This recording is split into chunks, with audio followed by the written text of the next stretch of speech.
talk a little bit about the exchange that I've had with some language and literacy teachers. And I posted on my blog, The Linguist on Language, some of the comments that these English teachers have made. This is on a listserv, which is a community of people who exchange opinions via email. And the subject here was literacy and social change. And the gist of the comments from just about, I would say, 8 out of 10 of the commenters was that in teaching literacy, they also have to teach social change. And social change was somehow bound up in this idea that our society is very bad. Capitalism, consumerism, power relationships, no women's rights, etc. And that if people just learn to read, and if they aren't aware of how what they are reading is carrying all these bad messages, then they won't really have benefited from literacy. I'm not exaggerating. I'm just looking at some of the things that I posted. You can see them on my blog. But here's one, for example. This is a person who teaches English. I guess you left out the real big part of learning to read. The skill is not complete without understanding what you have read and internalizing the text. I don't quite know how you read without understanding, at some level, what you have read. You may not have the same understanding as someone else, but you understood something. Otherwise, you didn't read it would seem to me. Anyway, she goes on. Here is where critical thinking comes onto the stage. And of course, to these language teachers and literacy teachers, just teaching the language or teaching people how to read is not enough of a challenge. They've gone to this teachers' college. They've learned all kinds of theories about power relationships and stuff, and they want to lead their charges to this greater emancipation or whatever. And so she says, as beginners, I guess surface meaning of text can only open at a very limited level. And what happens to the deeper meanings wherein lies the epiphany? The assumption here again is that only the teacher can understand the text, and only the teacher's understanding of that text is correct. That the learner's understanding of that text is not valid. Well, I will understand a text differently from someone else. And I think I have the right to have my own understanding, even my own misunderstanding of whatever I'm reading. Anyway, she goes on. The issue of social change and its definition is because we now use it in its shorter form. This is an English teacher who wrote these words. I repeat, the issue of social change and its definition is because we now use it in its shorter form. Socialized change carries the weight of the intended meaning, she writes. Change that is collectively agreed and executed by a majority of those in any community is what I think most of us have in mind. Blah, blah, blah. She goes on. That's only one example. Aside from the fact that she doesn't use English very well, I think, because I've read a number of these posts, I have a sense of what she's trying to say, and that is that we have to change. We have to bring about, she says, through our literacy efforts, bring about social change. Well, societies change. And if you want to, I feel if a person wants to affect change in society in one direction or another, that's a very valid thing to do.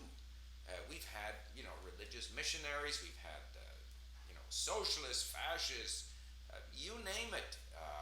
Some people are pro-abortion, against abortion, in favor of, I don't know, whatever, go ahead. But why mask that as literacy teaching? Teaching literacy is teaching people how to read. So it seems to me, it's like, what do you want to read about? What do you like? You like the sports page? Well, let's read the sports page. Here's another one. I believe that social change will continue to be hindered until society as a whole begins to recognize, value, and celebrate marginalized literacies and practices.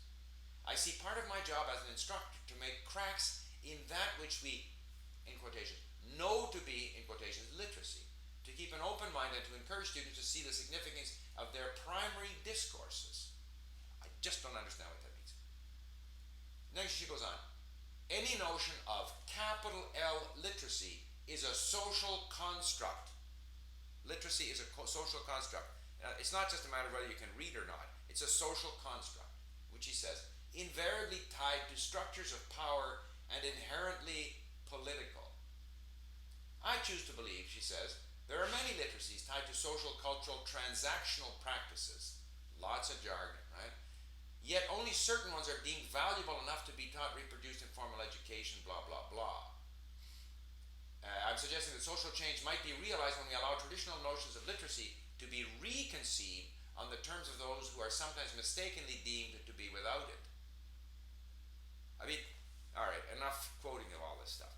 Full of jargon, full of what they learn at university. To me, it's simple. You either can read or you can't read. If you can't read, you are at a disadvantage. It doesn't make you a bad person. It just means that you're missing out on opportunities. Opportunities to learn many things. There are many jobs that you cannot get if you can't read. And therefore, most people want to read. And most people particularly want their children to read. Now, the issue of critical thinking is very important. Well, first of all, let's go back to social change. We've had a lot of social change. Some is better, for the better, and some is not. Today, for example, 30, 40 years ago, homosexuality was a terrible crime. Today, a majority of people support gay marriage, and so do I. Gay marriage, let us say that gays can do what they want. I don't believe in forcing religions to celebrate gay marriage if the religions don't believe in that. In other words, they should have the freedom to have their own beliefs. But it certainly doesn't bother me that a gay couple want to live together and celebrate their union in whatever form they want. Not a problem. And so these are societal changes that have occurred, attitudinal changes. But by the same token, we have more divorce today. We have more drug addiction today. We have a number of societal problems that are worse today than they were 30 or 40 years ago. The family structure has broken down, and in particular in certain communities. And this has led to more crime and more unhappiness. So, changing society doesn't mean making it better. But I do recognize that a lot of people are out there trying to change society in ways that they think will make it better. And I have no trouble with that. Just don't confuse that with literacy training. Literacy training is about trying to somehow help people who can't read very well to read better. Period. Critical thinking. Now, all of these literacy instructors, they're always on about critical thinking. They're going to teach critical thinking. They don't think critically. Every one of them turns out this jargon-filled gibberish that I've been quoting here, and they don't challenge it. They quote someone.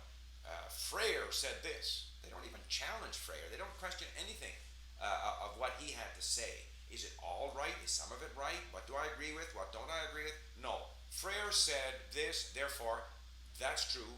And of course, in my arguments, they come back and they say, now that we have refuted your arguments. Well, no, you haven't refuted anything. All you did was disagree with me. I didn't refute you. I just disagreed with you. You disagree with me. Now, but they don't apply critical thinking. And that is why at our universities, there's like 90% of the faculty of American universities support the Democratic Party.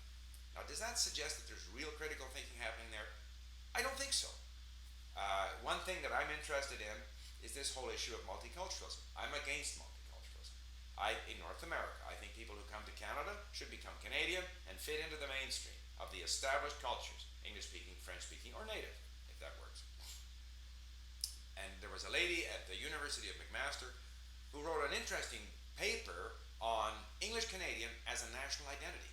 And that is a reality. There's many people with Italian, Polish, Chinese, Japanese, you name it, Ukrainian names that feel themselves, that identify as English Canadian, not like from England, but English-speaking Canadians. It's a national identity. She wrote a paper on it. I phoned her to follow up because I was interested in the subject. She said she was not allowed to continue doing that work because she received so much criticism from her peers in the critical thinking infused academic field. So I'm running out of time, but I'll continue in the next one.